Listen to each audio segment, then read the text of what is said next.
Yeah, so I'm Kurtis Scott, and we're in Lagan Lutherie School in Bangor.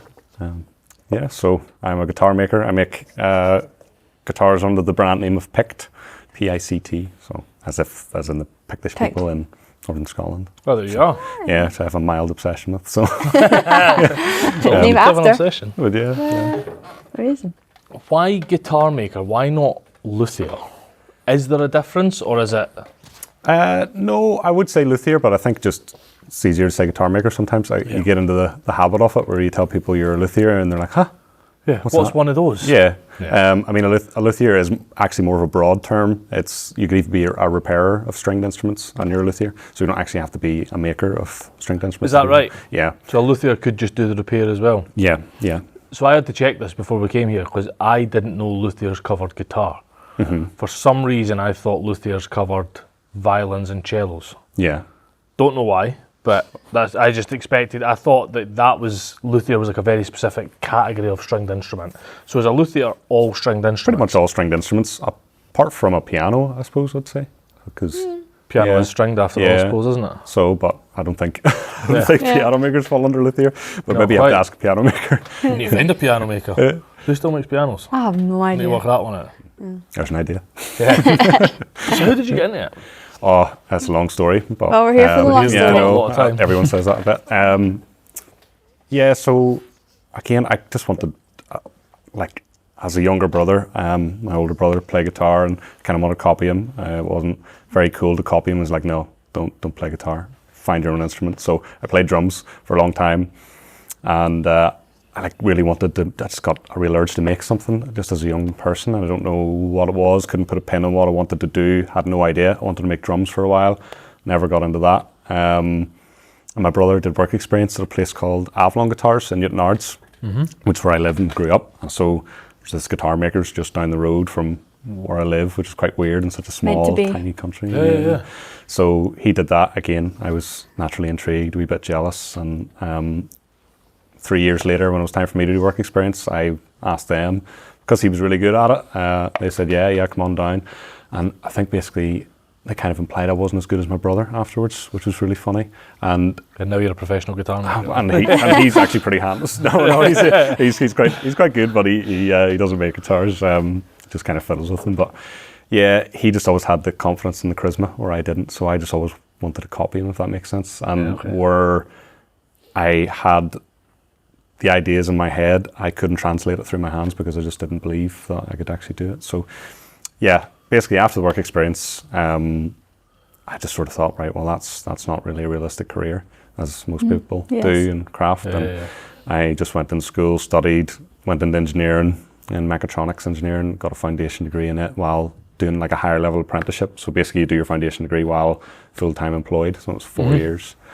And everyone was miserable. Like you enjoyed it for the first year, and then everybody who was there for like maybe 10 years, they all hated their jobs. And I was like, this is my life. And you're looking at it for the start, right? You're just looking at like, here I am in 5 years, 7 years, 8 years, 10 years. Yeah. All varying degrees of miserable. Yeah, exactly. And it was a long time doing something I didn't enjoy at all.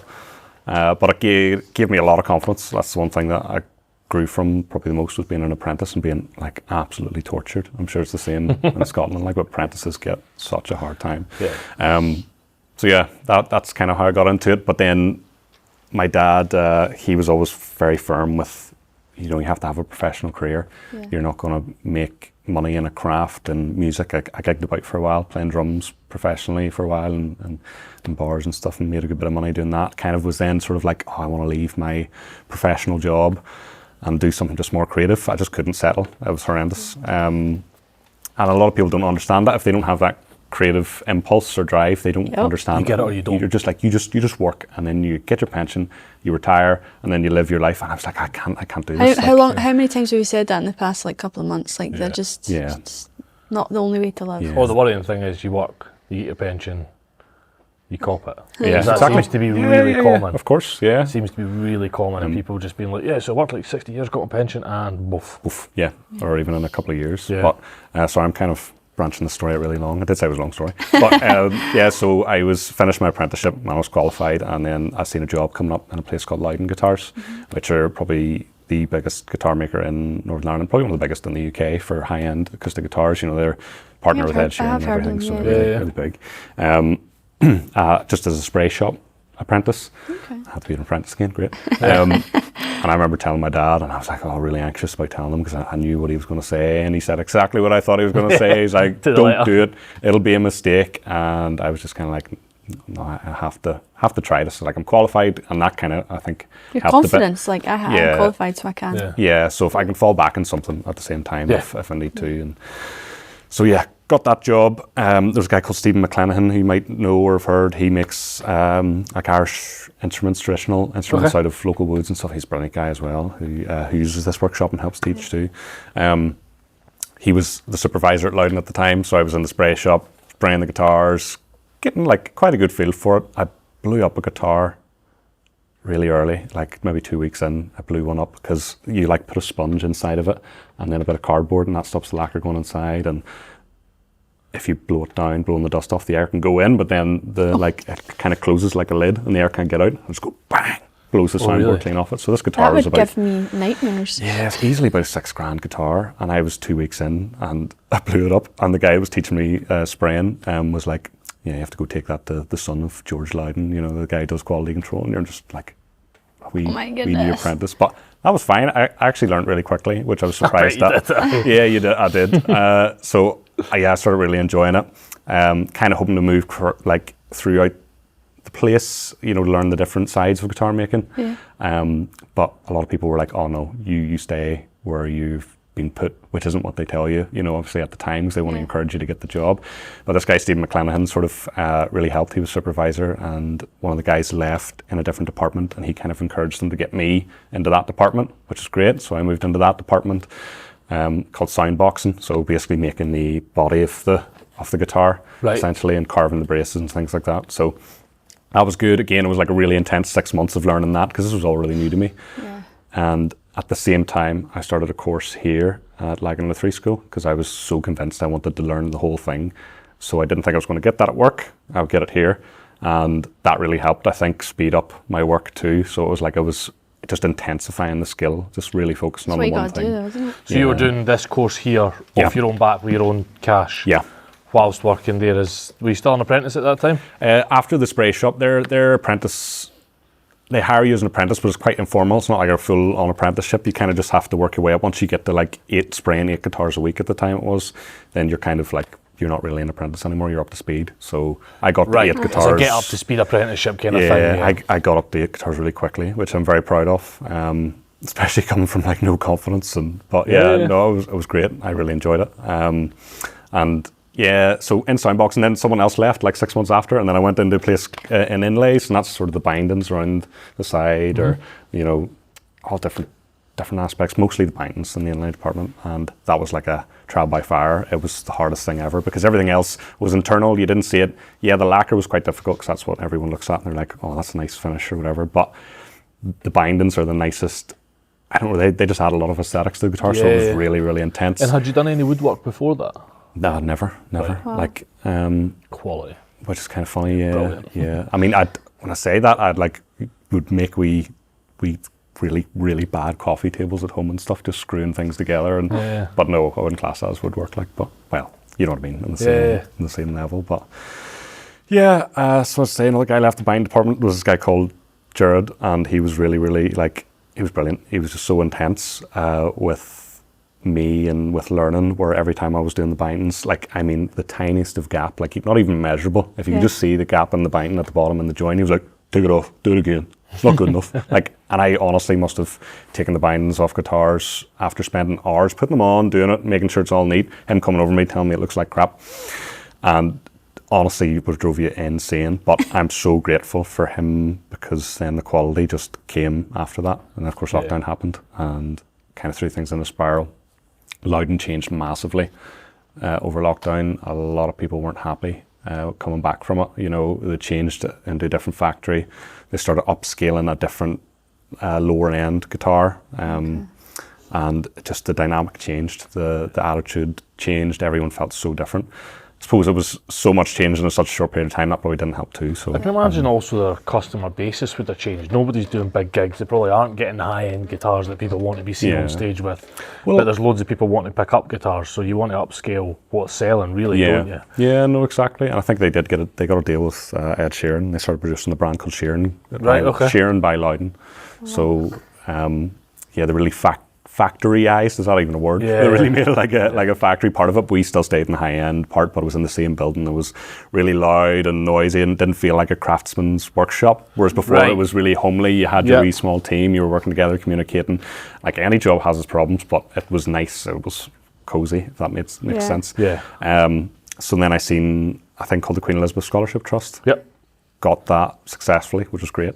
And then alongside that, I remember getting the call about Johnny Walker wanting to be part of that scholarship. And I was like, oh wow, this is amazing. Yeah, it's kind of coming together. Yeah. And again, at the same time, I was fighting the fact I was leaving a career and being like, Dad, I'm going to go start my own thing. And so surely that helps sway's sort of opinion. Not until after he started seeing what I was producing. I think he had nothing to believe what I could do until I had made something, if that makes sense, to show him. Yeah. And it was just actually yesterday I was kind of having a wee bit of a slump about something with guitars and the craft, and he got really annoyed and he's like, look, I never thought it was a good idea you doing this. He's like, but look at the quality of the stuff that you're doing. He's like, you need to wise up. You're fine. Just keep doing it. If you stop doing it, I'd be so annoyed. Oh, and that was so really nice. cute. Just the That's contrast. Cool. So that's really cool. But that's a full 180, isn't it? Yeah, and it's nice to hear that because he's so stubborn. Right. It's never thought he would actually admit it. So well, he never quite admitted he was wrong. He just said he'd be even more annoyed at you if you gave it up. Exactly. He kind of said it, but didn't quite say it. Yeah, precisely.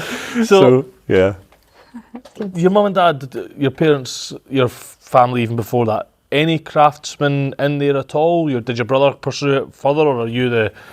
No, my brother didn't pursue it further. He only kind of picked up working with guitars, funny enough, after I started making guitars and started my own business. He started one during lockdown called Giant Guitars, but he mostly does electrics, and he would, sort of started off just changing pickups or changing the style of them. Right. So not making them, just modifying them. And but he's a social media wizard, so he was really good at like bringing a following, and he was able to bring a following for that in such a short space of time, and way bigger than mine. And I was like, how's this guy doing it? I think it's because I put so much effort into this that I kind of forget about that part. But yeah, no, nobody else. I mean, very, intelligent, talented family, obviously, but none of them work in a craft. Or I don't know any of my family that does. I can't think of anyone that works with their hands. I mean, my dad, in fairness to him, his career wasn't in craft, but he is amazing at building anything. I wouldn't call it craft, but he can just do anything. He can do all his electrics, he can do all his own plumbing, he can do his own wallpaper and whatever,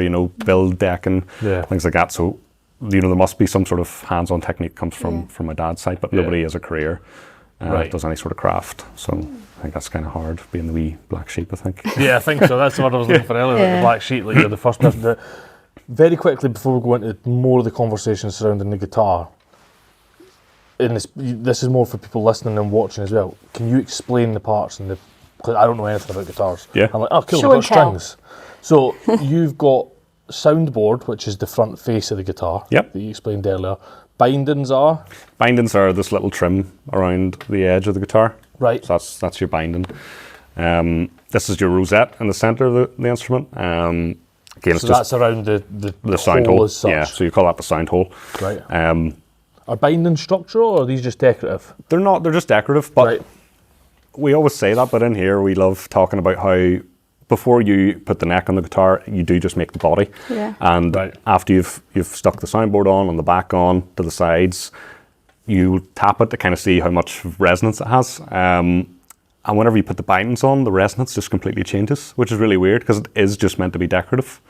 But you essentially cut away a part off the soundboard, and then you inlay like a decorative strip of wood. But whatever it does, the braces inside the soundboard actually come out off the sides. You notch the sides. Not everyone does that. It's sort of specific to sort of like Irish guitar design. Right. So yeah, the braces come out off the sides, and then whenever you remove that material, you're kind of butting the binding against the bracing, so I'm just assuming maybe that has some sort of effect. Maybe it just tightens everything up. Right, Don't really know why, but it does make it sound better, I think. Right. There we go. That's a bit of a tangent. And then neck is yeah, what you would expect the neck to be, so from the body up. Yeah, it's probably one of the most important parts, I think. Again, it's all hand carved with the spoke shaving knife, and I think it's really important because it's where the guitar could sound amazing, look amazing, but if it plays like awfully, that's going to be the worst part. Doesn't matter. The best sounding guitar is one that's played. Yeah, so it's probably the most important. This is your headstock. So again, just the head of the neck, essentially. Yep.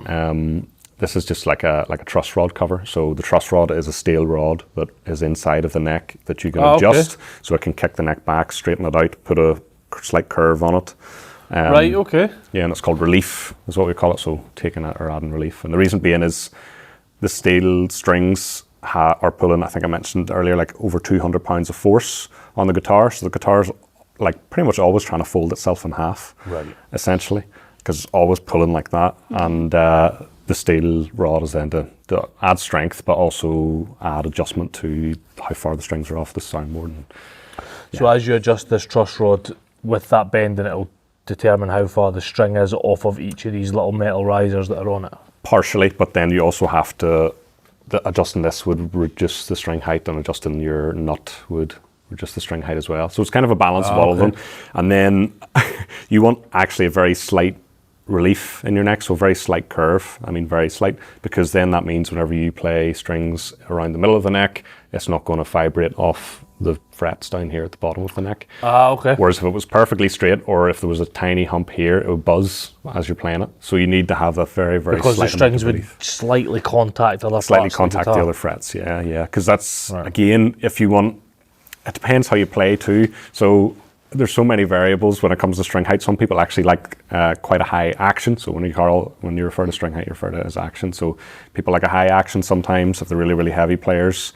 Most people always tell you, I want it as low as you can get. And you're like, oh, that's always a tough one, because you can get it pretty low, but you only know you've gone too low when it's wrong. Right, so okay. It's like, it is measurable, of course, but you're just one file stroke away from being too low. From it buzzing? Pretty much, yeah. Right. Yeah, from whatever you're playing. Can't go back. So, not really. There's things you can do, obviously, like any craft, but you just have to make a new nut or make a new saddle. But yeah. I'd rather not. Did you play before you started making them? Yeah, I started playing and sort of collecting guitars for a while.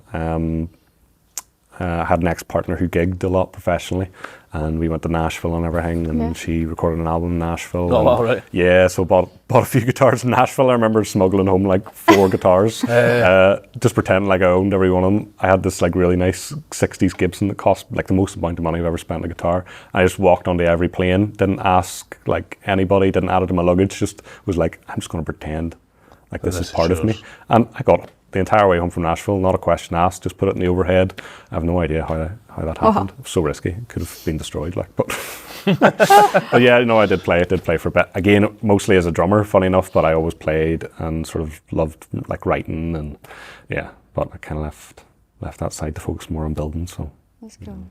That's really cool. So when you started at the Guitar Factory, did you ever think it would end up this? Did you ever want to go out on your own at that point, or was it when the factory changed that you felt you had to go out on your own? No, I did always want to go on my own. I didn't know how it would be possible or how sustainable it could be. And I did enjoy what I was doing at the same time. So I think the drive to want to do something on my own was because I wasn't happy, Right. So whenever I went to Lowden and I was happy, I didn't have that drive. I still had it in my head that I wanted to do it at some point, but I didn't have a time, a date. So just whenever that transition happened, it was like the kick I needed to try to get into it, and then getting a scholarship, I just felt like everything was just clicking. And I was like, okay, this feels right. So it's meant to be. Yeah. So the Queen Elizabeth, we've spoke to Zoe and Gillian Stewart and a few other Quest people. What is it that the Quest scholarship afforded you? Well, basically afforded me to actually take the time to really develop what I was doing and come up with what I actually wanted to design. I mean, in the school here, we have like so many different molds in the background there, and they're all different shapes and sizes of guitars, but they're preconceived ideas of guitars, so they're all different brands. And it's okay to copy them. Like, it's fine. There's nothing wrong with that. I mean, nearly everything that's been done to guitar has been done. But I wanted to come up with my own designs and my own idea of using less harmful woods. So I needed the time to do that. I never had like the time or ability to do that, and I needed Sam's knowledge. So it actually invested a bit more money for me to spend more time with Sam, coming here. Not worrying about paying the bills as much. Basically, because it's a cash fund, isn't it? Yeah. You get a grant, you get money for it. Yeah, you do. And it is purely for developing your craft. It's not for as a business startup. It's not for any of that. But it enabled me to spend that money, so I had enough money to live. If that makes sense. I did get a part-time job at the same time, just to help me sustain it. But it was really just to help me really invest in developing my skills outside of Lowden. Lowden would still use like CNCs and laser machines, so there was some aspects that I did build a guitar with Sam before, but it was only one, and I couldn't afford to pay to do more. So there was still parts that I wasn't 100% happy with my quality yet. So that really helped big time with learning that and just process refinement, if you want to put it into like the word. And looking at it, it feels like it's quite a process-heavy job. Yeah, very much. You'd see I mean, even when you mentioned spoke shave earlier, I wouldn't have even considered spoke shave part of it. But you're doing the book matching of grains, the inlay of mother of pearl and abalone. It's quite a process-heavy thing, isn't it? To put together what is, to the layman, a simple-looking object. Yeah, I think that's one of the hardest parts. Is not so much putting it together, but the fact that most people that don't understand craft or haven't delved into craft look at it and think it's quite a simple thing. So it's nice to hear that like you understand all the aspects. But I suppose you hand cut the mother of pearl inlays, so there's a wee bit of jeweling in there nearly. And then obviously the hand carving of the wood, the sides are steam bent just on an iron and with your hands, and it's very process heavy. There's a lot of things that people don't realise. Lacquering is another thing. It's another skill. Yeah, it's totally. A lot of guitar makers don't actually lacquer their own instruments. Painting itself, like any sort of spray-on paint, lacquer, anything like that, that's a complete art. So I was so lucky that I actually started in that, because that's one of the skills that people actually have separate. You know, I know a lot of guitar makers will send their guitars to get lacquered, so it's kind of nice you can do a little bit of everything. But it's very process heavy. I could go into every part of it, but we'll be here for a really long time. Have you got a favourite part of it? I actually love just building the sound box. That's my favourite part. Right. You know, obviously hearing it at the end is your favourite part, but it's the scariest part, because you can kind of get an idea of how it's going to sound. You build your knowledge of what makes something sound good, what makes something sound a certain way, what would sound a certain way. Okay, so there's differences right down to woods, geometry, everything. Yeah, totally. I always try to describe it as the inside of the guitar is a room, and you want it to reverberate a certain way. So it's like the acoustics of a room, you know what I mean? If you go to a bathroom, it's going to be far more reflective. If you go into a room with lots of soft furnishings, it's going to absorb more, it's sound. A very good way to put it, so it's essentially, I always try to think about it like that. So how you design, even how you sand the inside of it is going to have an effect. You can never tell how much an effect one thing's going to have. So it's just a combination of everything. But if someone wants like a guitar with more mids, like a more mid-range sounding guitar that you'd associate with like blues music, you would go with a bit more like sort of dense woods. So you'd maybe have like a mahogany soundboard, mahogany back and sides. And it's just the way that wood kind of resonates and how porous the wood is, and just all the factors make it sound different. But even the grain, so I did actually make two guitars out of the exact same woods, everything exactly the same, and they both sounded really different. Really? And it's just to do with the grain. Like essentially, you can even see if you get a bit of wood with like a wild grain on it, it doesn't tend to resonate as much. It seems a bit more dead, but when the grain's more uniform, it vibrates more, or tends to. So it's a time-served craft, isn't it? Because you have to learn all these little things. And you'd only learn that by doing it, 1,000 guitars. And you see a lot of people saying they're like master luthiers and things like that, and that's great. I would never want to class myself as that, because I feel like I'm learning every time. Like there's always something that surprises me. I think that's lovely. And I don't. That's what makes it interesting, doesn't it? Yeah, I think if you were to I feel like if I was to classify myself as a master luthier, I wouldn't want to, because then that means I'm done learning, and I don't ever want to be done learning what's weird about them. Do you think that's what the master craftsman is, when you say you're done learning? I think that's my interpretation of it, but probably not. I think there's people that say it's that. It's actually not a discussion we've ever had. No, because What is a master craftsman? we're seeing a guy that makes like glass crystal brass on Friday, and he's a master. I don't know what you call him. Master. There's a very specific kind of Yeah, art but he's been doing it since God. Yeah, but he calls himself a master, and like I think it's just someone who's been doing it for a long time. It's just time served. I don't know. Actually. Yeah. And I don't mean that as like a disrespect to No, people. not at all. But it's just really interesting. Yeah, discussions. Yeah, it's a really interesting discussion of like at what point do you decide? Because the reality is everyone that's in crafts in it to keep doing the next thing better and better and better and better, right? And it's this law of diminishing returns where although it's getting like a tiny bit better, it will always be getting better. But what is the point where... Because at that point you're almost saying, I'm done. Like, this is as good as it can be. Yeah. And to a lot of really good craftsmen, that's the point they step away. They're like, well, it can't get any better. Yeah. It's starting to go the opposite way. Like if your hands or eyes are starting to go, that's when they kind of tail off. Yeah. You just start to teach at that point. Like most people do start just teaching rather than doing it themselves, you know? Yeah, most certainly. Yeah, just start to teach But from there. you teach already, don't you? A wee bit on Thursday nights in Lagan Lutherie School. I would help out, and along with Stephen McClenaghan, who was my previous supervisor in Lowden. So it's kind of nice. You're kind of still in the same sort of people. But and it's nice teaching too, because students make mistakes that you've never made, and you learn how to fix things that you've never thought about fixing, which is really good. Right. So you learn a lot of skills because of people's mistakes, if that makes sense. Yeah, you learn from your own mistakes, and then you learn from others. So it's kind of really double the mistakes, and only you personally have half the mistakes. Because as it's a fact, like if I made like a really visual mistake on a guitar, like I just have to scrap that piece entirely, depending on where it is or how it looks. That's a massive setback in the process. But with students, because they're paying for the process, if they make a big visual mistake, they have to keep going. So you're like, how can I make this look the best that it can look? Mm-hmm. Whereas you would just maybe scrap that piece entirely and have to restart because you can't sell something that's so obvious. No. So it's kind of really fun trying to, not like I'm having fun out of people's mistakes, but it's fun like trying to figure out how good you can do it. There was a student who, there's like a thing called a radius dish. So part of the geometry, again, as I was saying, is actually the top is curved. 25-foot radius. So whenever you've got your sides are like one of the main assembly points. So you actually start with your sides, and you have to basically call it driving the bus, and you stand on this radius dish. Right. That's concave. So you stand at a 25-foot radius for the top. The back is a sharper radius. It's 15 feet. Where was I going with this? So someone had done this thing. Yes. So they were standing on the radius dish, and it slipped off and hit the ground and shattered into loads of pieces. And it was really, really hard, dense wood called Cerakote. And the best thing about it, though, is that it's really figured and mad looking. It's actually what the soundboard's made from this, quite a tame version of Cerakote. Right. Not soundboard, the fingerboard. And I just sat for ages with the sides, like piecing together, like a jigsaw, all these little tiny bits of Cerakote.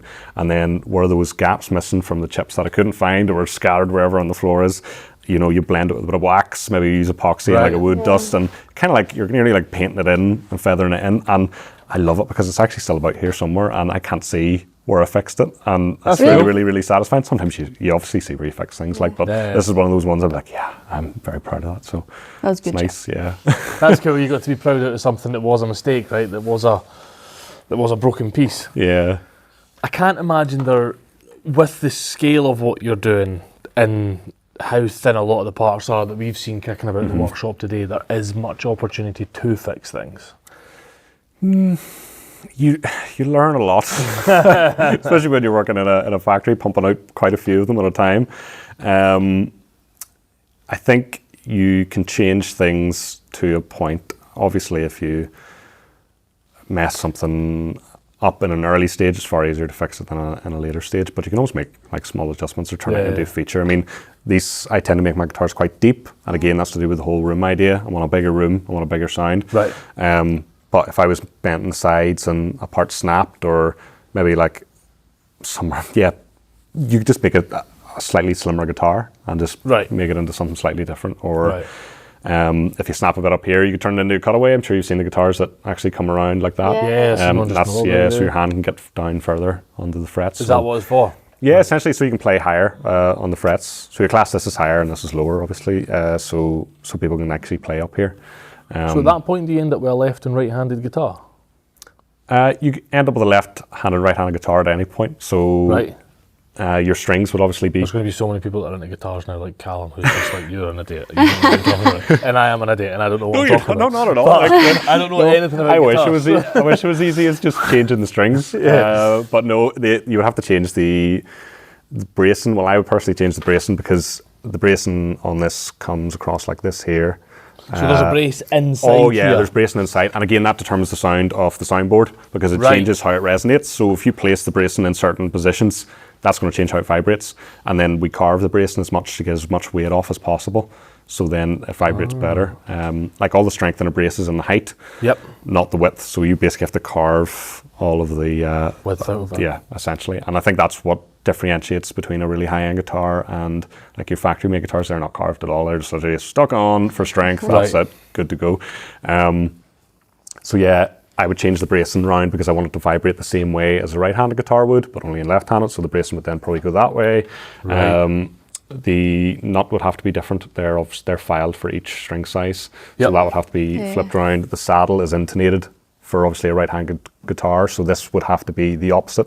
What does intonated mean? So remember we were talking about the distance between here and here. So the intonation is to do with when I fret the string on a certain fret, it plays a specific note. So that's your intonation. So if it was intonated incorrectly, the notes would be off. Intonated correctly, the notes are correct.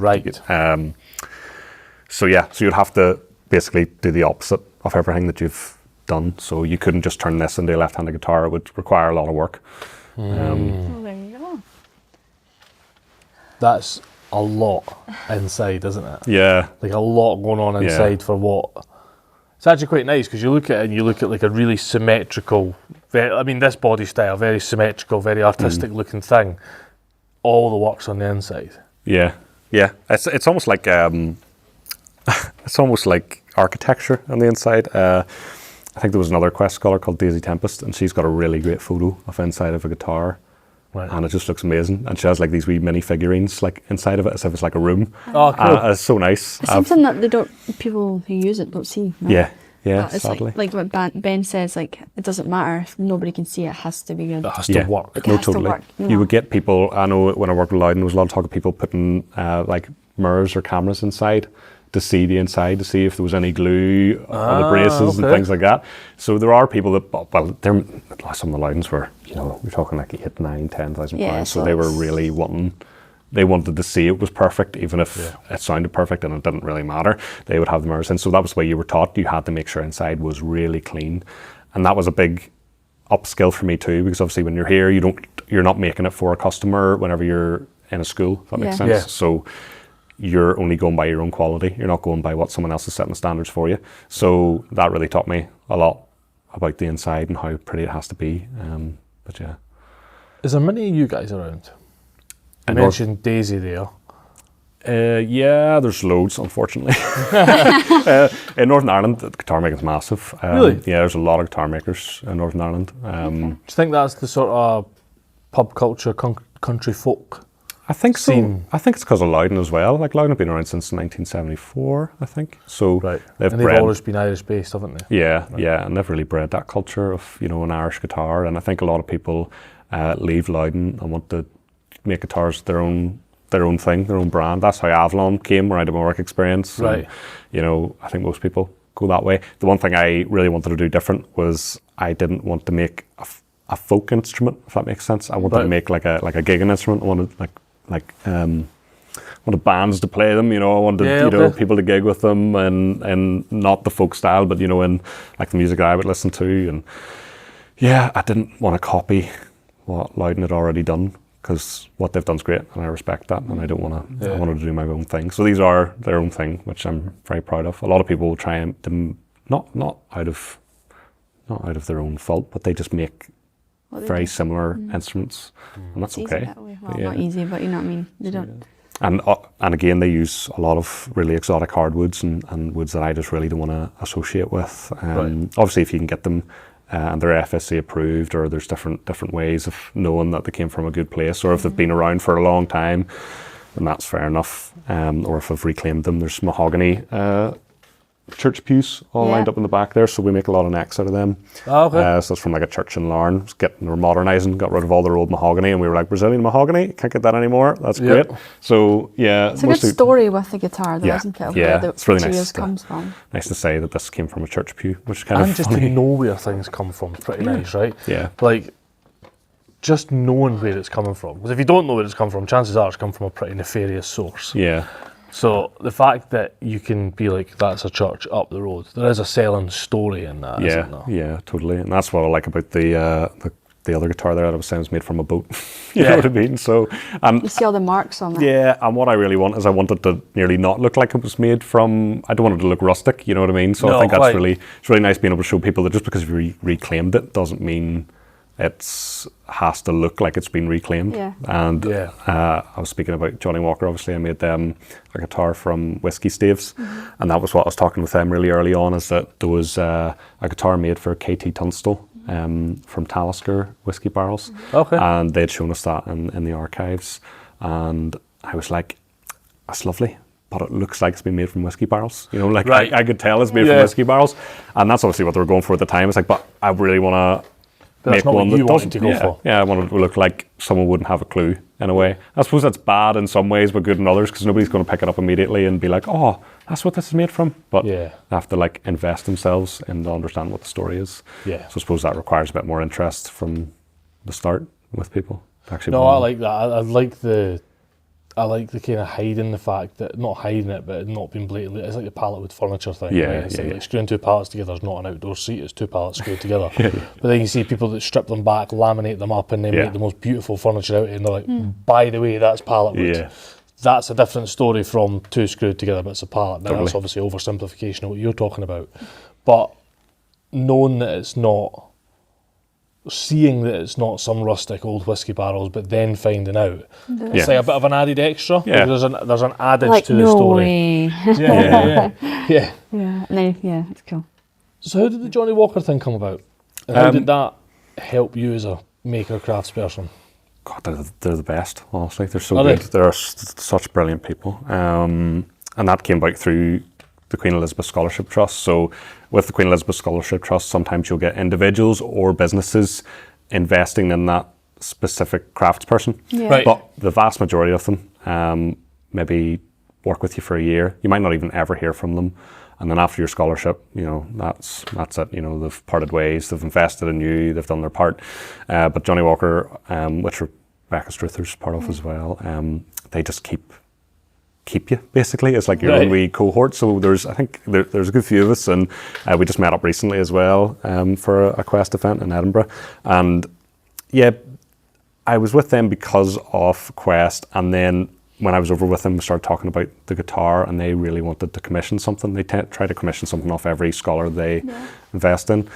And yeah, that was, even though my scholarship was in 2021, I think, they've still kept me going. And the guitar was only, the start of this year. So even though they invested in me back then, they still want to be involved. They're still flying me over to do things. And my guitar was being played at the Fringe Festival, and I hadn't seen it being played by anyone yet. And I just got a call one day, and they're like, would you like to just come over just for the day and then fly back again just to see your guitar being played? And I was like, yes. Yeah, that'd be amazing. So they're just so kind. Like, I can't even describe how supportive they are.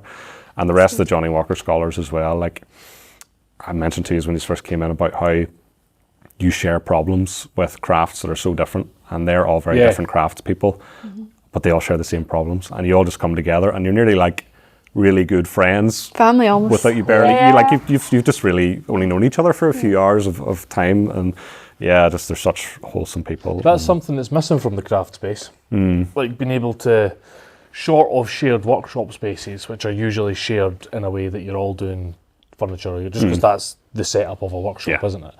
Like learning off of other problems, learning off of other people, almost like the and even pricing and stuff, like being able to speak to other people. Because I mean, like you said yourself, you're the first of your cohort that became a crafts person. Yeah. And there'll be a massive majority of crafts people that are the same. Yeah. The first of their cohort. Nobody's done it before them. Where'd you find the information? Yeah. Yeah. They don't know if the puddle's an inch deep in front of them or 10 metres deep. They're just kind of stepping out in it and seeing what happened, right? Yeah. That's really cool. Yeah. That's really good. so good to bounce off so many different people. Yeah. Like that feeling of not being alone. Like it's as cliche or cheesy as it sounds, it's very, very nice. And what's the oddest one you've learnt from the oddest craft that you would never think was associated to being a luthier? That's a tough one. I was talking to Craig and Rebecca, funny enough, through the watchmakers. Yeah. And I think we were talking about customers and issues that you might come across with customers, and how to say this without coming across a certain way. Basically how it affects you as a craftsperson and what it is that has happened to cause the issue, and like how you're trying to combat it. And it was so similar to something I'm experiencing, and I was like, wow, I didn't think that would translate into watchmaking. The issues that you were having are like basically like a carbon copy of what's going on. And that's someone who's doing 10, 20, 30,000 pound watches. Yeah. And that's what I was so surprised by, because that's a completely different client base as well. So you're like, how have I got the same person? Right. So that was so interesting, I think, and yeah. And what is your client base? What does your client base typically look like? Oh, I don't even know. I don't know. I can't imagine it's someone's first guitar.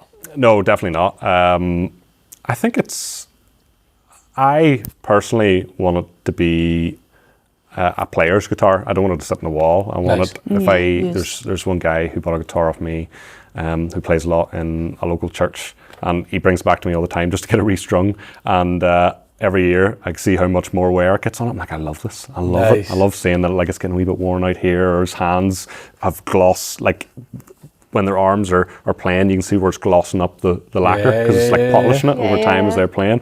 And I absolutely love that, because I'm like, it's actually being used for what it's intended for. So my client base of who I want is probably different from who actually buys them. It's actually just been like a peppering of different people. So I don't really have a good focus of who is buying them. I think it's mostly hobbyists and who do play music maybe within a small circle or a small group, but not that many performing artists as of yet. But as of yet, that's the goal. Without being morbid, that's a guitar you should try and get willed. Yeah. Like when he's done with it, you should try and get a hold of that guitar, because that could possibly be the most played guitar. If he's playing it at church week in, week out. Oh yeah. It's probably the most played guitar that you'll ever make. And it's really nice because it's actually wearing really well, and you don't know that until it comes back to you and you can see. Like I've really good belief in the construction, and something could probably be a bit overdone, and I still don't know how beat up it's going to look in 5 years. You know what I mean? So it's nice to have someone. You've not got a test jig. You've not got something just running a test jig, exactly. Right? It actually needs to happen. You make one-offs. You can't afford all this like R&D stuff, and you just have to have belief in what you can build and the quality of it. So to see it come back looking really good and sounding really good, you're like, oh, that's okay. I'm doing everything right. Thank God. So I'm happy for anyone to have them. I price on the lower end of handcrafted guitars, I think, because it's quite hard in Northern Ireland, I think, to try and get yourself out there, because people are like, well, who are you? I think that's a big thing, Do you think that's because there is so many other guitar makers in Northern Ireland? I think so, and it's really is dominated by Lowden, and I suppose, again, they've been from 1974. I just think it's quite hard. Yeah. I don't know if it translates in other crafts, but it's quite hard to get people to take a bet on you, to take a gamble, to be like, it's the same everywhere. It's the same as me when I was making, like, you're such a small person, such a big world. Why should somebody buy it from you over the big guys? Yeah. But it's the way you tell your story and who you are as a person and your values and everything. Like, that's what that person's buying into, right? Yeah. So that's why we always say to craftspeople, like, just show you as well, not just what you make, but show you, because that's what they're buying. They're buying into the person. Yeah, if they want to just buy a guitar, they would just go to Lowden's or whatever. Yeah. Well, that does work some way. I did have a customer who's seen it online. It was made from apple wood, and he wrote a blog about sustainable woods and sustainable tonewoods with instruments, and he's seen this guitar online. He really, really wanted it. Got it sent over to him, all sorted great. He wrote me back something saying about how much he loved it and comparing it to his other instruments, and then he sent me a blog he had written a while later. In Australia, they have a saying called "Is she apples?" Okay. Which means, like, is it good? Is it? Which I'd never heard of before, and I think that's like the title of the blog or something, like "Is she apples?" And then he writes about different things, and then there's the wee section of my guitar, and I was like, well, he's promoting sustainability, and that's a big part of what my image is, and that's quite aligned with where you want to position yourself, isn't it? Yeah. That was lovely just seeing that someone had. And that was Australia. Yeah, it was Australia. So actually, it was lucky because he was visiting his son in England, and so I shipped it to his son so that he could take it over and avoid all the nasty. Yeah, shipping. I can't imagine it's easy. Yeah, for a guitar. How do you ship a guitar? Other than just nail biting, anxiety induced, and lots of bubble wrap and. At the minute, yeah, there's a lot of anxiety. Yeah, basically loosen the tension. A lot of people you'll see who get into guitar purchasing, who get into guitar playing, they would do videos on YouTube unboxing and be like, yes, it's still in tune. And I'm like, oh, that's awful. That's a terrible idea. Never send your guitar like strung up, like really, loaded, really, right? Yeah, spring loaded, exactly. And then obviously the tension's going to change as the pressure increases in a plane. So it's actually getting tighter and it's going to pull itself. So if you hit it while it's under tension, you can imagine it's going to do far more damage than if you hit it while it's not. So I always really slacken the strings off before I ship it. And I always say to my customer, like, look, this isn't coming in tune. This is coming really slackened, so don't expect it to be that way, you know. But yeah, loads of bubble wrap, loads of prayers. I don't actually pray. Loads of fingers crossed. Yeah. God willing. Yeah, quite. Have you done many of them then? I was just about to ask how many have you made? I think the first question is, start to finish, what is the time scale on a guitar? It really depends. I hate that question. Yeah, it really depends. I suppose the next question I'm going to ask is, how much are you paying yourself an hour? But no, I'm not going to ask that. Absolutely nothing. Absolutely nothing, nothing per hour. That's embarrassing. It depends entirely. This one took quite a while. Again, it can change from wood. Some woods are far easier to work with than others. Carving that neck, it's really flame maple. Oh, right, what a nightmare. Just trying to get a draw knife through it. Yeah. It's like every flame is like boom, boom, boom, boom, boom, and you're like, I have to sharpen the tools again. That's going to take me an hour. So this one, you're talking maybe 150 hours of work into this one. That's a lot. Yeah, especially when you're working as well. And currently I work full time. I was working part time when this was made, but so I would say my quickest one I can make in about 80 hours. And that's sort of my base model, and it's an oil finish, which obviously saves a lot of time lacquering. That takes at least a week, just because you have to sand it, let it sit overnight and dry. If it's winter, it takes a lot longer because it's so cold for the lacquer to adhere. And you were saying there's bits you need to knock the lacquer back to then fit. Yeah. And the finish is done in a very, very wasteful way, which I'm trying to figure out how to get rid of. Basically, we spray it in maybe about 4 coats at a time. You sand it all back to flatten it.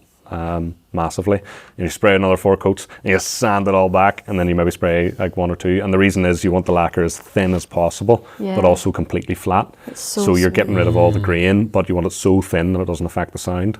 So so you can't it's just so smooth.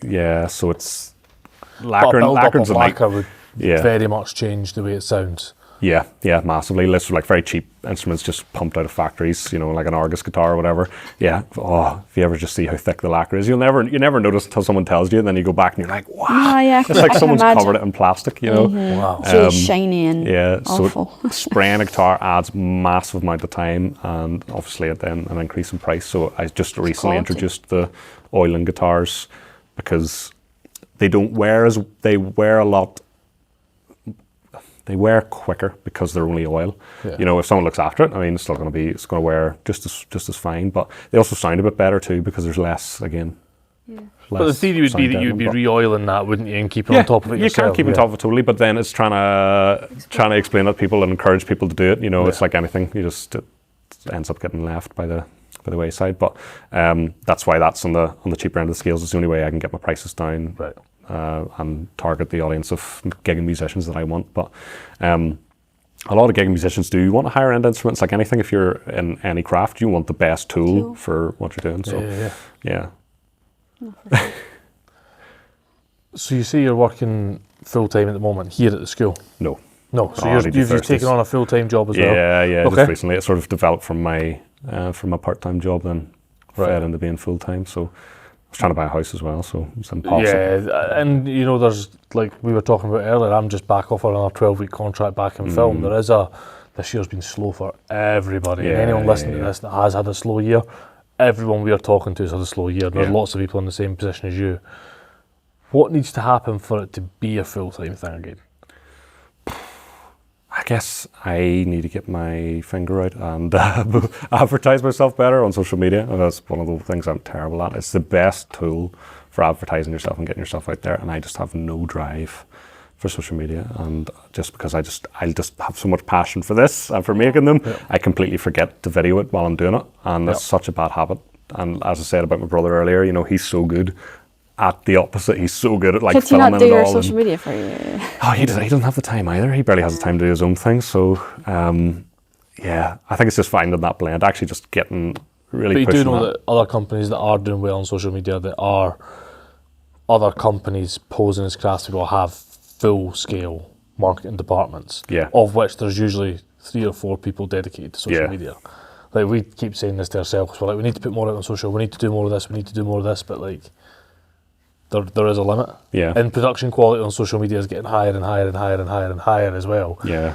So you say that's 150 hours. What happens if you do 150 hours, you know, call it 30, call it 40 days, 40 good days. What happens if you also do 40 reels in those 40 days? That 150 hours is just turned into 300 hours, which is turned into a 4 or 5 month build. Do you know what I mean? Like, exactly. There's an amount of it where we all have to be logical and reasonable about how much we can put out on socials as well. Yeah. My opinion is you should put something out every single day, but like, what does that require? Yeah. Definitely. So you can't be hard on yourself about that, because I appreciate that. massive. It is a massive undertaking. Yeah. Advertising yourself as well. Yeah. But the flip side of that story is you do need to do it. Yeah, I know. That's the pain, but yeah.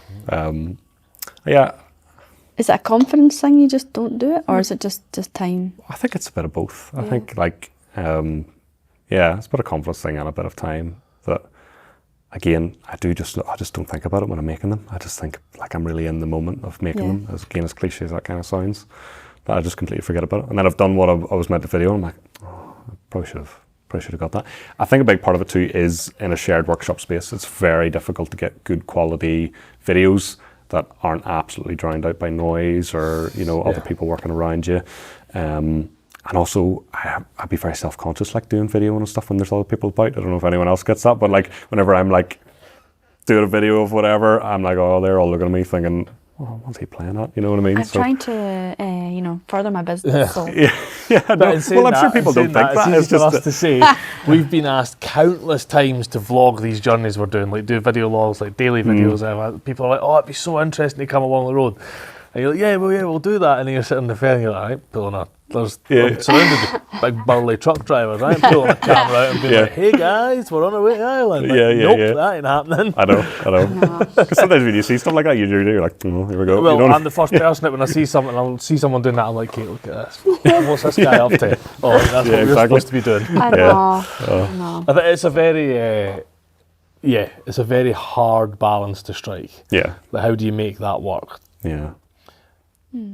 But you're obviously finding custom at the moment. It does come and go like anyone, and it always comes at the most surprising times. Where do you think that custom's coming from at the moment? I think a lot of it actually does come from Instagram, because people see it and then they visually see it, then they look up your website and they just go from there. Which is really good. I think it's very beneficial. Instagram, Facebook's useless for me for business. I think it's very hard to get new people. Yeah. I think if you're a small local business, Facebook's the one. If you're anything bigger than that, no. Yeah, it's hard to reach local people, I think. So trying to get people maybe from Scotland or England or Wales, is where I'm trying to target. It's very, very scattered. A lot of the time I started off completely word of mouth. There was a guy in the Republic of Ireland, purchased I think 4 of my guitars, one after another, and he funded me essentially for the first couple of years. He was brilliant. What a guy! That's good though. People are coming back because it's not a disposable product, so people like it and they're coming back again. And he wanted one different every time, and he was asking for things I'd never done before, and he really pushed me, and I could see the quality getting better, and he really the helped. Feedback must have helped. I owe a lot to my first customer. He's brilliant. So he was your first customer as well. Yeah, actually. I was selling the first guitar I ever made in Lagan Lutherie School. I put it up on Gumtree of all places, and I was like, I need money. I wanted to fund making more, and he messaged me in Gumtree, and it's like, oh, I'm in the Republic of Ireland. I want to buy this. Can you tell me just a bit more about it? And then as I started talking about it, I was like, I don't want to sell my first ever instrument. And I kind of talked myself out of it, and I said, look, I'm really sorry, I can't sell you this. I was like, but I'll make you one. And I'd never offered to make anyone an instrument prior to that. I never made one, never sold one to anybody. That was your first commission piece, effectively. Commission, yeah. And I was just out of chance of my arm. And I remember making it. I thought it sounded brilliant, but I was absolutely terrified bringing it down to my first ever customer. I drove all the way to Dundalk.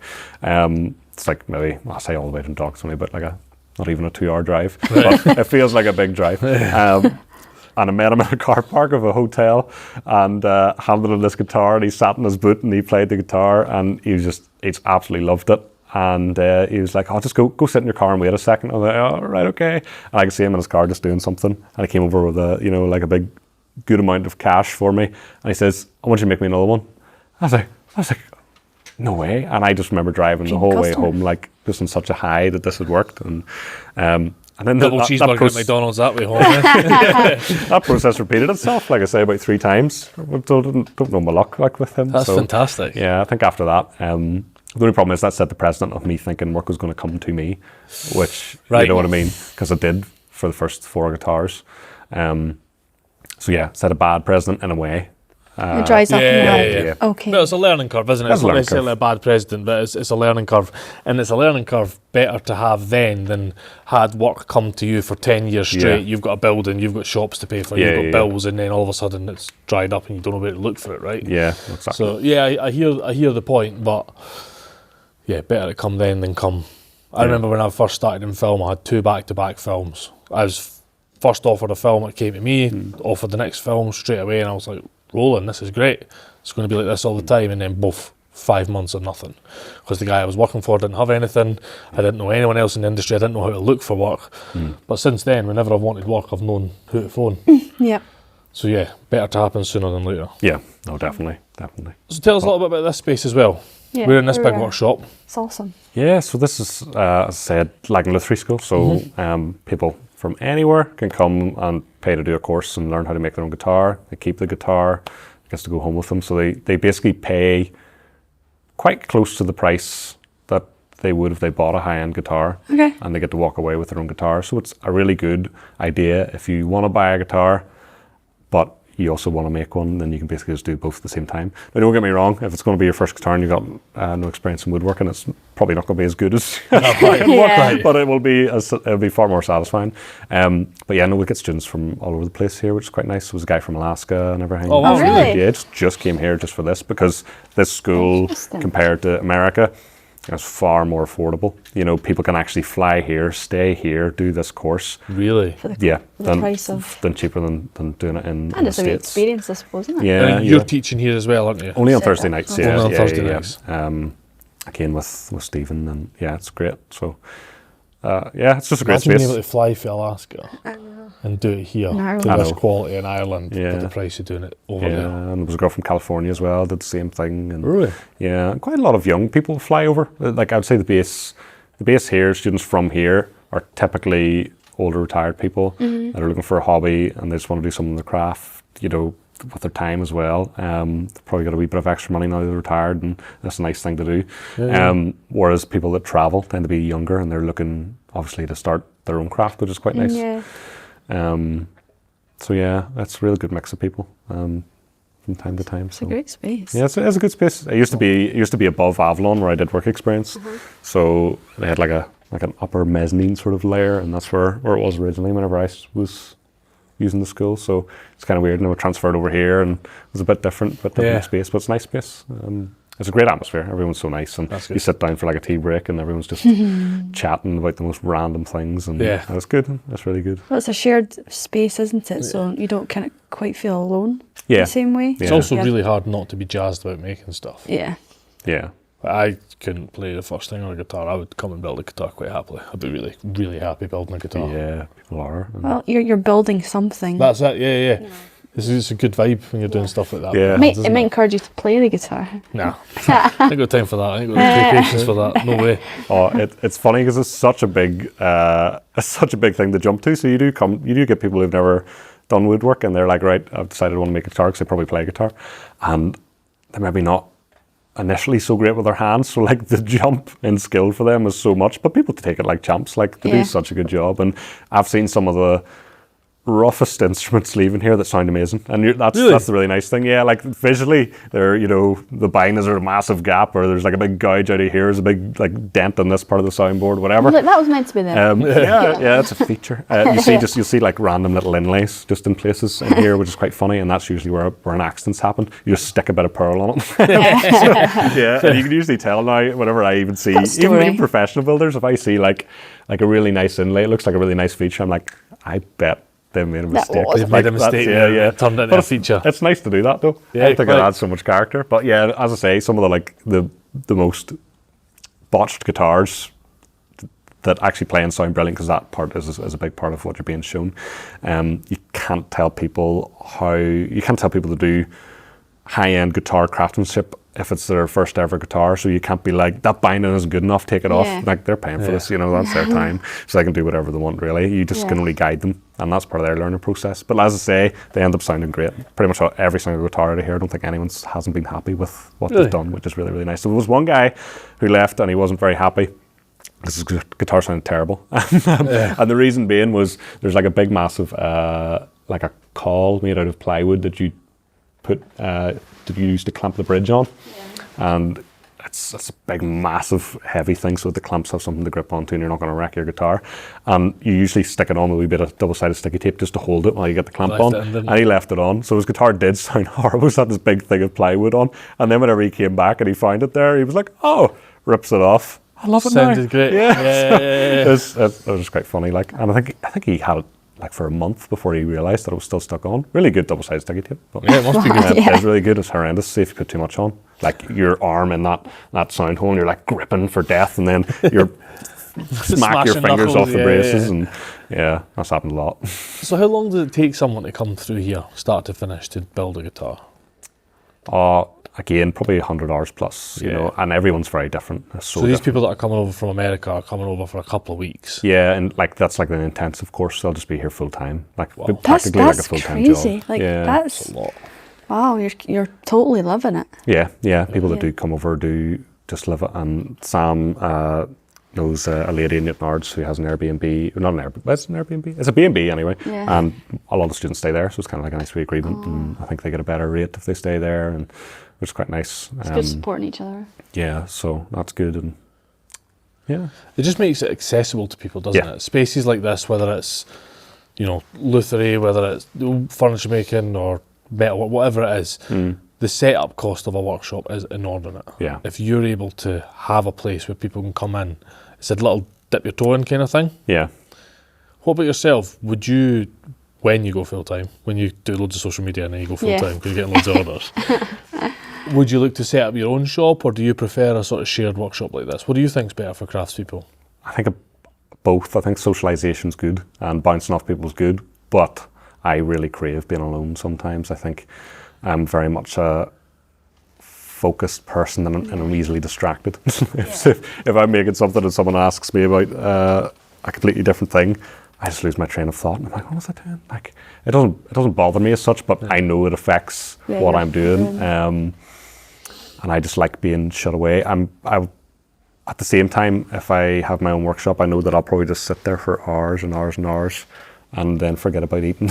Yeah, probably. I'm very like that too. So it's nice. It is nice to have balance. I think I would probably like to do the vast majority in my own space, and then still like teach and help out and come in here. Yeah. Then I feel like I'd be more focused as well doing this as a separate thing. So I'm lucky. I do actually enjoy my full-time job as well. So I'm lucky that way at the moment. I'm not scratching at the doors to get out. So it's quite nice. What is the dream? Is the dream to do it full time, or are you quite happy with it being part time? I'm really not sure at the minute. I think I've gone through a moment where I'm not sure, and I think that's okay. It's okay. Sure. Yeah, absolutely.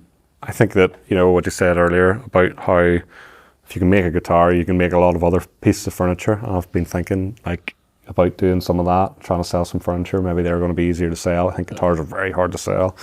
That's putting you off, isn't it? It's just kind of like, will I be able to sustain it full time? Yeah, I think so. I mean, I'm sure there's ways and means around that, but I also think there's so much time and so much effort that you put into a guitar that at the minute I can't price to equate that time and effort. And and it's very, very difficult. So you're really, really underpricing big time, and it's hard to break that barrier. And then the issue as well is with, I'm sure you know yourselves, if you're underpricing yourself, people value you at what you price yourself. Yes. So as a technique trying to reduce the price of the guitar, am I reducing my value as an instrument maker? And then you're like, but then if I did put my price up, who's going to actually who's actually going to buy one? You know what I mean? So it's very, very difficult. It's very difficult. And I often think like it'd be easier selling other stuff, but then I know that's false. I know that I'll start making something and I'll try and sell it. But but there is 101 chair makers, there is 101 table makers, arguably there's 101 guitar makers, isn't there? But you need to decide what it is. And only my personal opinion, decide what it is and just like hammer down. No, totally. Hammer down. I think the other thing as well, talking about craft in general, is one of the things that does devalue a lot of craft. Less so something hyper specific like this or like furniture or like bigger scale stuff, is there's so many people that don't rely on it as their income that then, and I know you're working full time at the moment, but you're still trying to price your guitars correctly. There's so many people that'll do it knowing that they're making a loss, a grand loss. They're covering the product cost, but they're not covering heat and electricity bills. They're not doing it as a business. That then it drags the whole industry down because they're like, well, I can get it for this person for that. We had the same conversation about photographers. You know, there's a lot of really high-end, you've got some friends that are high-end, very, very good photographers that are struggling for work because there's the younger generation coming in offering to do the job cheaper to get their foot in the door. But what they're not realising is there's a younger generation that's going to come in behind them, do the same and underprice them. So once they get to a point where they should be charging more, this next generation comes in and... That's a very good point. Yeah. So, we've talked about it quite a lot in our very stoic car journeys. Like there almost needs to be like a unionised rates card for crafts at different levels to be like, if you're doing it, this is what you charge. Yeah, definitely. And if you're... it's a really difficult thing to work out, right? Yeah. It's like your film rate, isn't it? Like you have your steps of...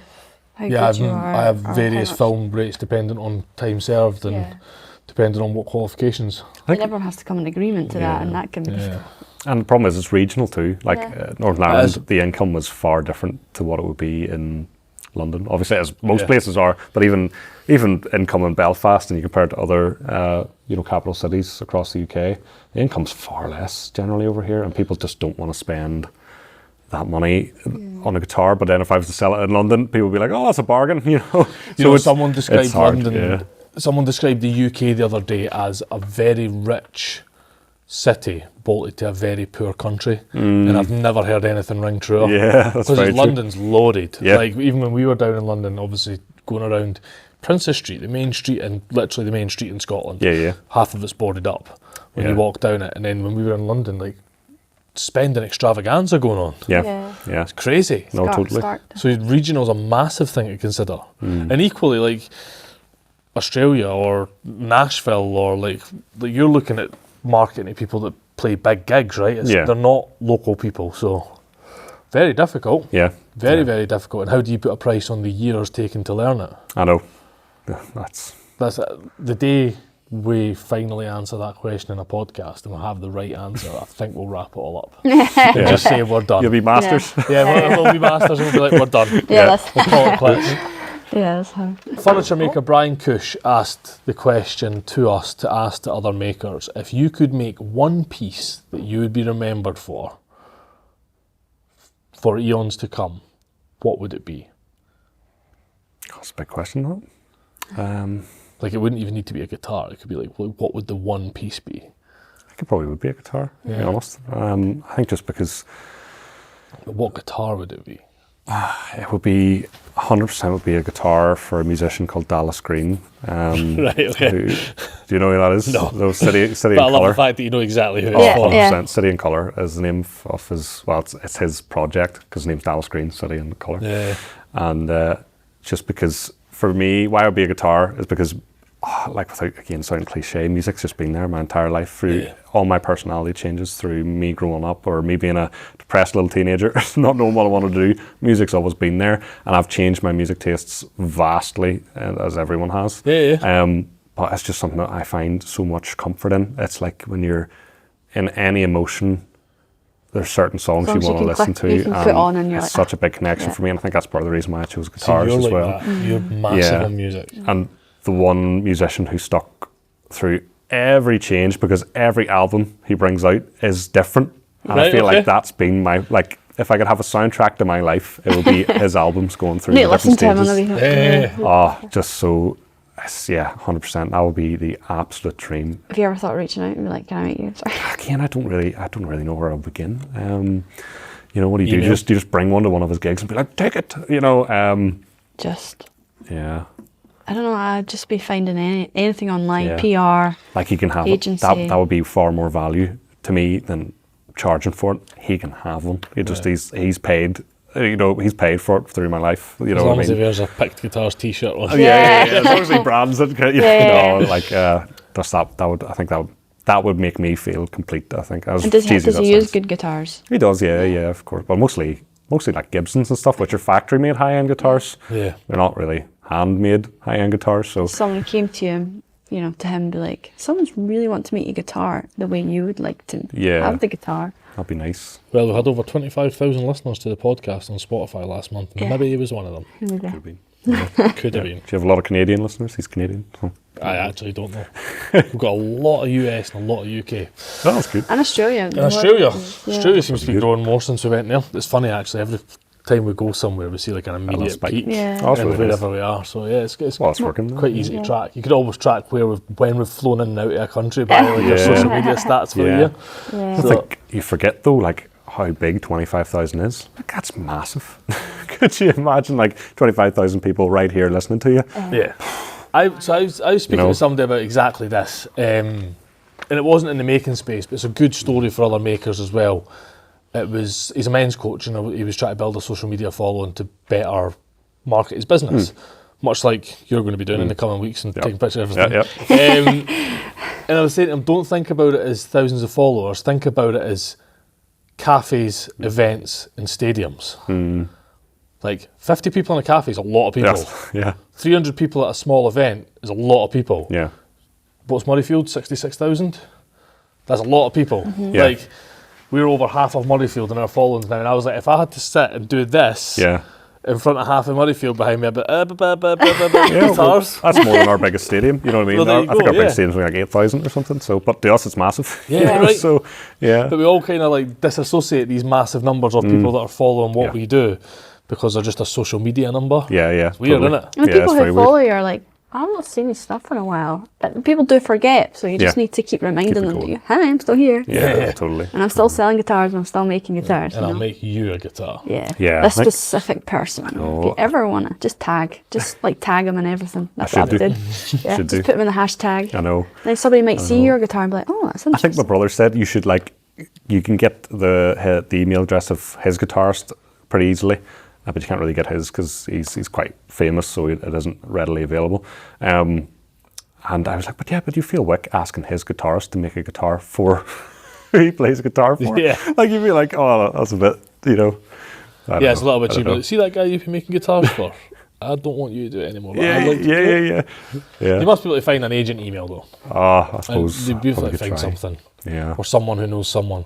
Apparently you're only ever 3 people detached from anyone in the world. But Oliver, this is an example, so is a tonema maker, and he made this little autonoma of a cat. Is it autonoma or is it automata? Automata. Because I always get it wrong. Automata. Sorry if I said that wrong. No, I think it's me that always gets it wrong. Just put you onto the wrong. Anyway, he made this little guy.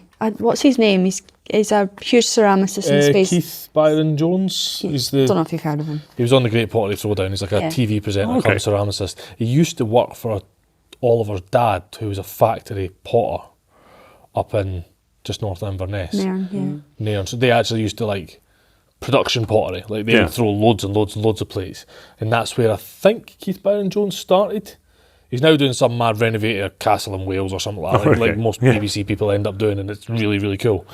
But Oliver had made him a specific do you know what automata is? Oh, yeah. Piece for him, just for him, of him actually making on the wheel.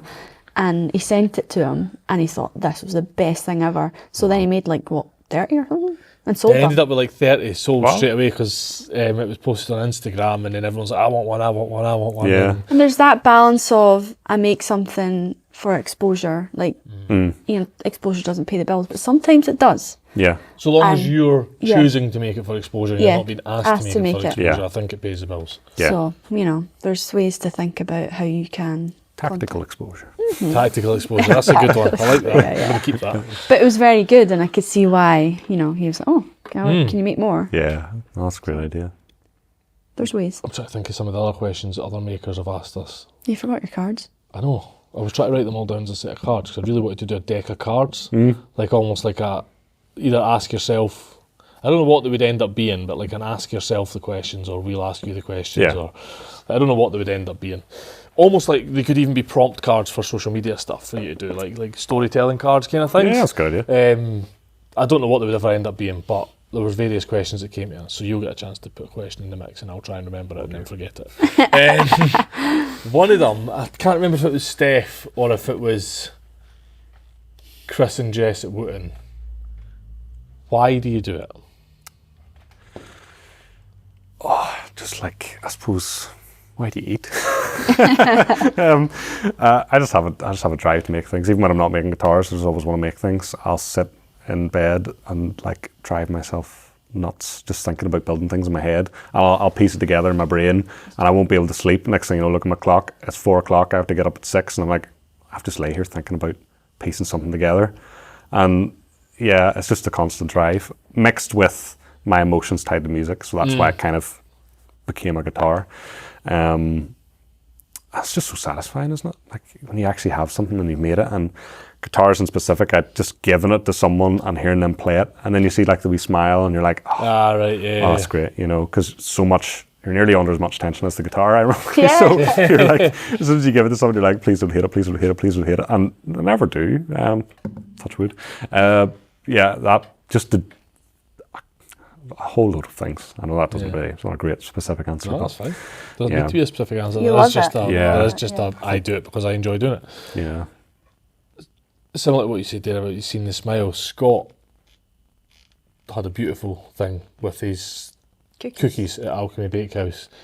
He's like, I Not don't so make tempting. cookies, I make small moments of happiness to be shared. I'm sure that's what he said, and I was like, oh, that's good. Yeah. Yeah. Like, that's a good tagline. Yeah. And that is very similar because you're making a musical instrument. Yeah. You're not just making an object, a Yeah. thing.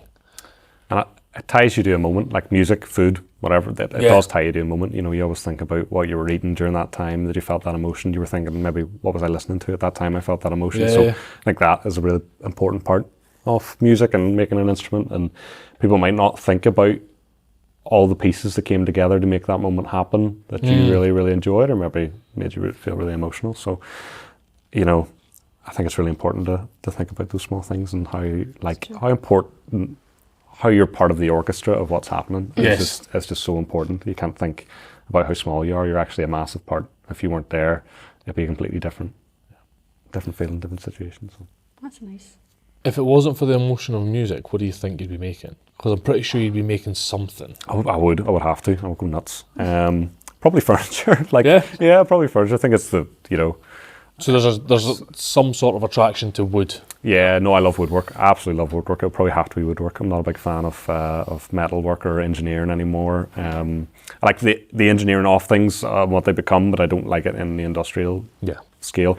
And I'm not anti-technology at all by any means, but I like I like basics. I like hand tools. I like. You don't need a big space, do you? Really? Yeah, no, not at all. And I like the tactility of it and just how you can create something that looks like it's been made with modern machinery, but it's just been made with your hands. And I love doing that. So it'd be some sort of woodwork that, and I find a lot of joy in simplicity. Like might not look simple in a way, but in terms of design aspects, it's kept quite simple. A lot of people will do like these mad sort of inlays and use really unusual materials and they're beautiful and, you know, like really cut designs, sharp angles and everything. Yeah. That's really nice, like it is, but it's not me. It's not you. I just like, it's just, to me, it's beautiful the way it is, and I don't need to add funky angles and things like that to change it. It's just how I like it. Less can be more sometimes. Less can definitely be more. Definitely. That's what I always want, you know. Then I have really sharp angles here, so just ignore that part. Okay. So what advice would you give your younger self? Probably do it sooner. Don't waste your time doing a 4 or 5 year foundation degree. At the same time, it's so difficult because that helped shape who I am. So I don't know. I would say, but in hindsight, you probably have more confidence, have more faith in yourself. Just do it, and if it fails, you know, oh well. I mean, at least you've done it, and you've learned so much, and you've tied so many happy memories. I would never change the process and how it happened. But yeah, more confidence. That's it. I think that's the only thing that ever held me back, and the only thing that holds me back. So, yeah. You've talked about confidence a couple of times. Had it not been for making guitars, do you think you'd be as confident as you are now? Because you talk very confidently about them. Probably not. No, I don't think so. I think that. Yeah, I think seeing what I created for the first time and playing it and actually thinking this is actually a good instrument, like, you know, you're like, oh yeah, no, I give actually yourself some credit. Yeah. Which I never did until it was finished, and then you look at it and you're like, I didn't make that.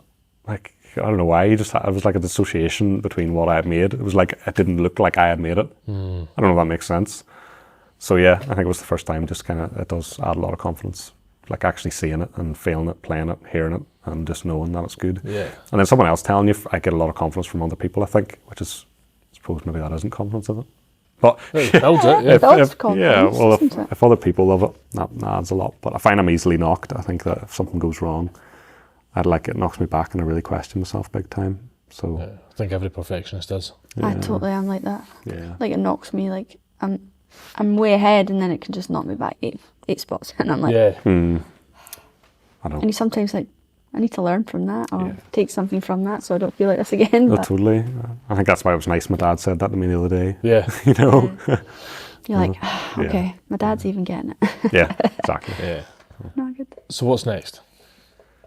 What is next? I'm just going to keep building, just keep promoting, try to focus more on social media probably. I'm very happy with my product, very happy. That's not to say I'm not still pushing it, I'm not still trying other things, but I'm very happy with where the product is at, that I'm happy to put it into the world and show people how good it is. Show people how good it is, and I'm happy to keep experimenting and making weird choices with woods.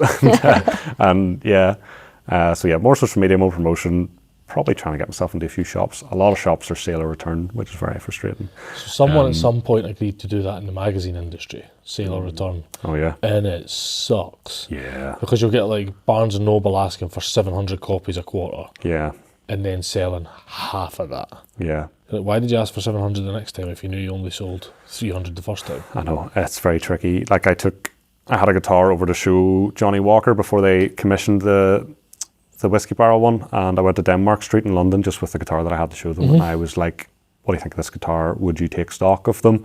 And the guy immediately fobbed me off. He was like, no, I'm not interested. We don't have time for one-off builders.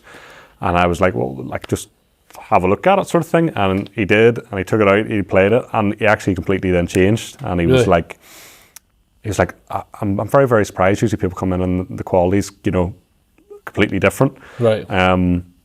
It's like, no, I would take it, but sale or return only. And there was a guitar I had to show Johnny Walker, obviously, what I was capable of. And then he was like, no, I want to take this as sale or return. And I was like, I can't do that. I have to keep this to show. I don't think you should do sale or return. Yeah. I'm abhorrently against sale or return. But there's a lesson there to go and show people what you're capable of rather than just saying, this is what I'm capable of, online. Because even with our magazine, you know, when you put it in front of somebody, they'll be like, oh, I didn't realise it was this. Like, this is something else, you know?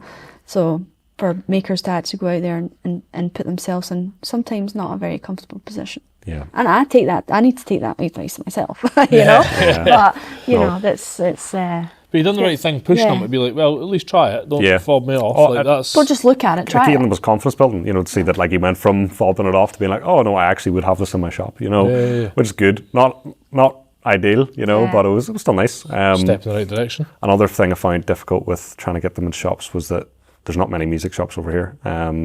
So you have to really focus in the UK and England and Scotland. But to convince people of your quality, you nearly need to say, I used to work for Lowden. Then the flip side of that is they say, oh, well, I stock Lowdens. I don't want to annoy my supplier. Yeah. So I can't. And that happened to another shop in Denmark Street in London, where the supervisor had it basically in principle agreed that he would take on some guitars. And then the owner of the shop stepped in and was like, no, because we stock Lowdens. I don't want to annoy anybody. And even though it's a completely different product, not the same in any way, and they even supported me and said that it wasn't the same product, and I tried to tell the owner, he just wouldn't. He just refused because the association. I'd associate my name. So then that was a mistake that I learned, that I shouldn't associate myself with that, even though it is a way of saying I make high quality instruments. But they should see that from the quality of the build and the sound. Quite. Annoying. That's annoying. That's very annoying. Frustrating. I know, it's almost like I've worked for a number of high-end guitar manufacturers now and building my own, but then they're going to be like, well, who? Yeah. You know, it's like having a CV, but you can't say who's on it. You can't give reference. Yeah, exactly. Like, it doesn't really work. I know. Yeah, that's a bit of a rock and a hard place situation. Yeah, but...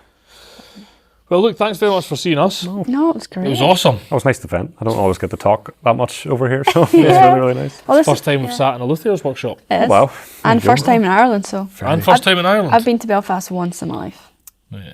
And we're Ireland really isn't that far away. Oh no, it's so close, isn't it? It took longer to drive to the ferry than it did to get the ferry. See the plane, honestly. I feel like when I went over to obviously see my guitar being played, it was just like straight down. You know, they come up with a coffee and then it's piping hot. You can barely sip it, and you're like, "We are landing." You're like, What did I do with this? Yeah, it's really, really close. Yeah, it's really close. And yeah, we've got a bumper week.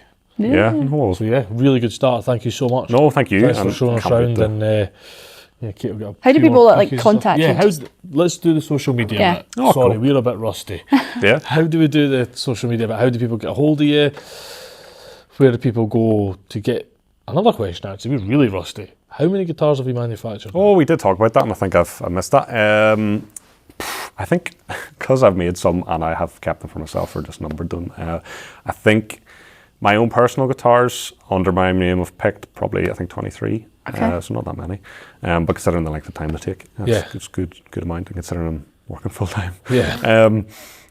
In general, I've worked on thousands probably, just through the career, through Lowden. Yeah, you're just pumping them out, you know. Yeah. And they're, I suppose that's it. That's the answer. 23 year old, still a lot. Yeah, it's still a lot. When you talk about some being 80 to 150 hours, 80 starting up to 150 hours, it's a lot of hours. Yeah, it's a lot. And you only really took it full time COVID, you say, didn't you? Yeah, full time just after COVID. So sort of coming towards the end of 2020, and then going from 2021. It's wild, isn't it? Yeah, just I think it was December I handed my notice in, which was very scary. December of 2020. Socials. Yes, socials. Yeah, so you find me at Pict Guitars. That's PICT Guitars, GUITARS. And then you can find me on just the website, which is www.pictguitars.com. So pretty easy. Yeah. And are you doing any more Johnny Walker Quest things where people can see and get hands-on with your guitars in the near future? Do you know of any of that? None in the near future. It would be the most recent was just that celebration of craft in Edinburgh. Encourage anyone to go, and if they're in Princess Street and we've at the Johnny Walker, past it loads and never been in. If you're there, please do me a big favour and ask to see the guitar. That'd be fun. I would love for people to ask, and hopefully it's kept in their archives. But I'm sure I'll do that next time. time. And their archives are in. They have a couple of archives, but they have archives in the Princess Street building as well, so it's in there. We'll do that. And it's used for gigs and events and stuff by Johnny Walker, which is great because, as I said, I wanted to be played, so it'll probably feature in the Fringe Festival again next year and stuff. Nice. So, but yes, unfortunately, none upcoming at the minute. But as part of a Craft NI one recently too, where someone can get to play them. So, just you'll find out on socials whenever I find out. Because you'll make sure and post it. I'll make sure to post it. I'll be posting every day. Thanks so much. Pict Guitars, so people go to find out.